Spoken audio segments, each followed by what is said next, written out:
പാരൻസിന് ഏറ്റവും സങ്കടം ഉണ്ടാക്കുന്ന ഒരു കാര്യമാണ് നമ്മുടെ കയ്യിൽ നിന്ന് ചിലപ്പോഴൊക്കെ നമ്മൾ അറിയാണ്ട് നമ്മുടെ കയ്യിൽ നിന്ന് പറ്റിപ്പോകുന്ന അബദ്ധങ്ങൾ. അതായത് ചില വാക്കുകൾ പറഞ്ഞു പോകുന്നത്, അല്ലെങ്കിൽ നമ്മൾ അവരെ ഹേർട്ടായി പൊക്കി പോകുന്നത്, അവരോട് വല്ലാതെ റൂഡാകുന്നത്. എന്നിട്ട് നമുക്ക് ഭയങ്കര കുറ്റബോധം കൂടി ആയിരിക്കും. അങ്ങനെ ചെയ്തു പോയല്ലോ, അങ്ങനെ പറഞ്ഞു പോയല്ലോ, എന്താ ഇനി ചെയ്യുക? നമുക്ക് അതിനൊരു സൊല്യൂഷൻ കണ്ടുപിടിക്കുക എന്ന് പറയുന്നത് ഭയങ്കര പാടായിരിക്കും പല സമയങ്ങളിലും. കാരണം നമുക്കറിയില്ല എങ്ങനെയാണ് കുട്ടി എടുത്തിരിക്കുന്നതിന് എങ്ങനെയാണ് അപ്രോച്ച് ചെയ്യേണ്ടതെന്നുള്ളത്. അങ്ങനെ വരുന്ന സന്ദർഭങ്ങളിൽ ചെയ്യാൻ പറ്റുന്ന ഒരു എളുപ്പത്തിലുള്ള ഒരു ട്രിക്കാണ്, ഒരേ ഒരു ട്രിക്കാണ് ഞാൻ നിങ്ങൾക്ക് ഇന്ന് ഷെയർ ചെയ്യാൻ പോകുന്നത്. കുട്ടികൾക്ക് എപ്പോഴും വേണ്ട ഒരു കാര്യം എന്ന് പറഞ്ഞിട്ടുണ്ടെങ്കിൽ അവർക്ക് ഒബ്സർവ് ചെയ്യാൻ വേണ്ടിയിട്ട്, അവർ ഒബ്സർവ് ചെയ്തിട്ട് തന്നെയാണ് എപ്പോഴും വളരുന്നത്. നമ്മൾ ഒബ്സർവ് ചെയ്യുന്നു, എന്നിട്ട് അവർ നമ്മളെ കോപ്പി ചെയ്യുന്നു, അതാണ് ഉണ്ടാവുന്നത്. അപ്പോൾ നമുക്ക് ഒരു റപ്ചർ നമ്മളവിടെ ഉണ്ടാക്കിയിട്ടുണ്ടെങ്കിൽ, കുട്ടിയായിട്ട് ഉണ്ടാക്കിയിട്ടുണ്ടെങ്കിൽ, അത് റിപ്പയർ ചെയ്യാന്ന് പറയുന്നത് വെരി ഇമ്പോർട്ടൻ്റ് ആയിട്ടുള്ള ഒരു കാര്യമാണ്. അതുകൊണ്ട് തന്നെയാണ് ഈ ഒരു ടെക്നിക്കിനെ റപ്ചർ ആൻഡ് റിപ്പയർ എന്ന് പറഞ്ഞ് പേരിട്ടിരിക്കുന്നത്. വളരെ സിമ്പിൾ ആയിട്ടുള്ള ഒരു കാര്യമാണ്. അതായത് ഒരു കുട്ടി ആയിട്ട് നിങ്ങളൊന്ന് മെസ്സപ്പ് ആവേണ്ട ഒരു അവസ്ഥ വന്നിട്ടുണ്ടെങ്കിൽ, അതൊരു ഹെൽത്തി വേയിൽ കൂടെ അല്ല പോയിരിക്കുന്നത് നിങ്ങൾക്ക് ഉറപ്പുണ്ടെങ്കിൽ, നിങ്ങൾ കുട്ടിയെ കാണിച്ചു കൊടുക്കുന്ന ഒരു കാര്യം എന്ന് പറയുന്നത് നിങ്ങളൊരു മോഡലിംഗ് കാണിച്ചു കൊടുക്കുകയാണ്. അത് റിപ്പയർ ചെയ്യാൻ വേണ്ടി നിങ്ങൾ ഇനിഷ്യേറ്റീവ് എടുത്ത് കുട്ടീൻ്റെ അടുത്ത് പോയിട്ട് സംസാരിക്കുന്ന ഒരു വേ ആണ് റപ്ചർ ആൻഡ് റിപ്പയർ എന്ന് പറയുന്നത്. അപ്പോൾ ഈ റപ്ചർ ആൻഡ് റിപ്പയറിന്റെ ആദ്യം നമ്മൾ ചെയ്യേണ്ട ഒരു കാര്യം എന്ന് പറഞ്ഞിട്ടുണ്ടെങ്കിൽ, നമ്മൾ തന്നെ നമുക്ക് വേണ്ടിയിട്ട് ഒരു മൊമെന്റ് എടുക്കുക എന്നുള്ളതൊന്ന് ജസ്റ്റ് പോസ് ചെയ്യാൻ നമ്മൾ ഉറപ്പാക്കുക നമ്മൾ ഓക്കെ ആണെന്നുള്ളത്. കാരണം നമ്മൾ ഓക്കെ അല്ലെങ്കിൽ നമുക്കൊരു കുട്ടിയായിട്ട് കണക്ട് ചെയ്യാൻ പറ്റില്ല. അപ്പോൾ റിപ്പയർ ചെയ്യാൻ റെഡി ആയി കഴിഞ്ഞിട്ടുണ്ടെങ്കിൽ ഉറപ്പായിട്ടും നിങ്ങൾ കണക്റ്റഡ് ആവുക കുട്ടിയായിട്ട്. കണക്റ്റഡ് മൊമെന്റ്സിൽ നിങ്ങൾക്ക് പറയാൻ പറ്റുന്ന ഒരു കാര്യം എന്ന് പറയുന്നത് ഇങ്ങനെയാണ്. അതായത്, മോനെ, നിനക്ക് ഓർമ്മയുണ്ടോ, രാവിലെ ഞാൻ ഇച്ചിരി നന്നായിട്ട് ദേഷ്യപ്പെട്ടിട്ടുണ്ടായിരുന്നു. അത് നിന്നോടുള്ള ദേഷ്യം കൊണ്ടല്ല കേട്ടോ, അത് എനിക്ക് എൻ്റെ ദേഷ്യം കൺട്രോൾ ചെയ്യാൻ പറ്റിയില്ല. അത് നിന്റെ പ്രശ്നമല്ല, അത് എൻ്റെ പ്രശ്നമാണ്. ഞാനും പഠിച്ചുകൊണ്ടിരിക്കുകയാണ്, എനിക്ക് കുറച്ചും കൂടെ സമയം വേണം. അതുപോലെ തന്നെ സോറി, എനിക്ക് നിന്നോട് അങ്ങനെ സംഭവിച്ചതിൽ മമ്മിക്ക് നല്ല വിഷമമുണ്ട്, സോറി കേട്ടോ എന്നൊന്ന് പറയാം. ഇത് ശരിക്കും പറഞ്ഞിട്ടുണ്ടെങ്കിൽ ഒരു പവർഫുൾ ആയിട്ടുള്ള ഒരു റോൾ മോഡലിംഗ് ആണ് കുട്ടിക്ക്. കാരണം നമ്മളൊരു ആക്ഷൻ്റെ റെസ്പോൺസിബിലിറ്റി നമ്മൾ എടുത്തു കാണിക്കുകയാണ്. കുട്ടികളോട് നമ്മൾ പറഞ്ഞു കൊടുക്കുന്നത് it's okay to be imperfect എന്നാണ്. കാരണം നമുക്ക് മിസ്റ്റേക്സ് ഉണ്ടായിട്ടുണ്ട്, അത് എൻ്റെ തെറ്റാണ്, അതിൻ്റെ റെസ്പോൺസിബിലിറ്റി ഞാൻ ഏറ്റെടുക്കുന്നു, it's okay to be imperfect.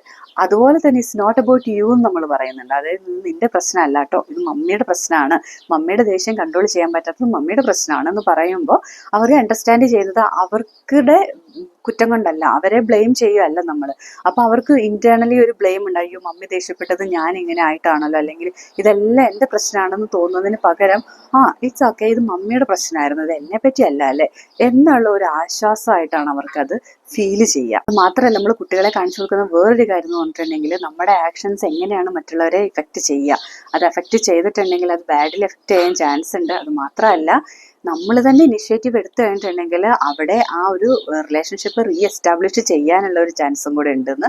അവരുടെ ഫ്യൂച്ചറിലേക്കുള്ള ഒരു റിലേഷൻഷിപ്പിലേക്ക് പോകുമ്പം അവർക്ക് ഉണ്ടാവേണ്ട ഒരു വലിയ ക്വാളിറ്റിയാണ് നമ്മൾ അവിടെ നിന്ന് നമ്മൾ കുട്ടികളെ റിപ്പയർ ചെയ്യുന്നതോട് പഠിപ്പിച്ചു കൊടുക്കുന്നത്. ഏറ്റവും ലാസ്റ്റായിട്ട് നമ്മൾ പറയുന്നത് എന്താണ്, മമ്മി ഈസ് ഓൾസോ ലേണിംഗ്. അതായത് ഞാനും പഠിച്ചുകൊണ്ടിരിക്കുകയാണ്. അപ്പോൾ എന്താണ്, ഒരു ഗ്രോത്ത് മൈൻഡ് സെറ്റ് അവർക്ക് ഉണ്ടാക്കാൻ പറ്റും. അതായത് ഈ പഠിക്കുക എന്ന് പറയുന്ന സംഭവം ഓക്കെയാണ്, ഒരു മിസ്റ്റേക്ക് ഉണ്ടായി കഴിഞ്ഞിട്ടുണ്ടെങ്കിൽ അതിൽ നിന്ന് സംതിങ് ടു ബി ലേൺഡ് എന്ന് പറഞ്ഞൊരു സംഭവം ഉണ്ട്. അതിൽ നിന്ന് ഞാൻ ഓവർകം ചെയ്യാൻ പറ്റുന്ന ഒരു കാര്യമാണ്. അപ്പോൾ നമ്മൾ ശരിക്കും പറഞ്ഞിട്ടുണ്ടെങ്കിൽ റോൾ മോഡൽ ചെയ്യുന്ന ഒരു ഗ്രോത്ത് മൈൻഡ് സെറ്റ് ആണ്. അതായത് എനിക്കും എൻ്റെ മിസ്റ്റേക്സിൽ നിന്നും ലേൺ ചെയ്യാൻ പറ്റും, അതിൽ നിന്ന് ഇമ്പ്രൂവ് ചെയ്യാൻ പറ്റും എന്നുള്ള ഒരു ലെസൺ കൂടെ നമ്മൾ കുട്ടിക്ക് പറഞ്ഞു കൊടുക്കുകയാണ്. നോക്കിക്കേ, ശരിക്കും എന്തൊക്കെ കാര്യങ്ങളാണ് ഈ ഒറ്റ സെന്റൻസിൽ കൂടെ നമ്മളൊരു കുട്ടിക്ക് പറഞ്ഞു കൊടുക്കുന്നത്.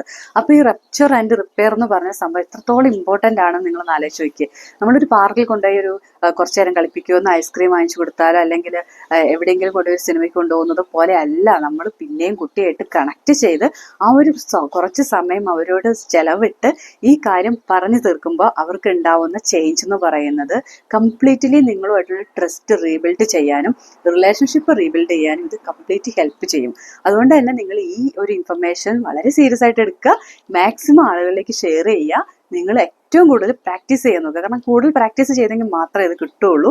കാരണം ഒത്തിരി നാളത്തെ പ്രാക്ടീസ് കൊണ്ടാണ് ഞാനിത് അക്വയർ ചെയ്തത്. ഈ ഒരു കാര്യം ആദ്യം കേട്ട് കഴിഞ്ഞപ്പോൾ ഇത് ശരിക്കും പോസിബിൾ ആണോ എന്ന് വിചാരിച്ചു.